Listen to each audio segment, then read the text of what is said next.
they have a fixed price then? The $64,000 question. You would like to think that in most cases, yes, you do, but that's not always the case. The contract can be varied by agreement. So, for example, you might say, I would like to change the type of light fittings that I have. So your builder will then go, okay, we allowed you to have 10 new light fittings of this particular value. The new ones are going to that value plus $10. So 10 light fittings at $10, $100 plus my reasonable margin and cost. That's going to cost you $120. And that's a legitimate.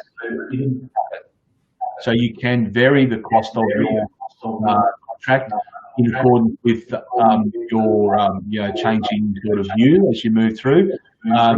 Sometimes there are other circumstances that come along, and this is where we need to be careful. And I think it's appropriate that you be, that the client be completely aware, or the consumer be completely aware of what they are looking to have included into their house.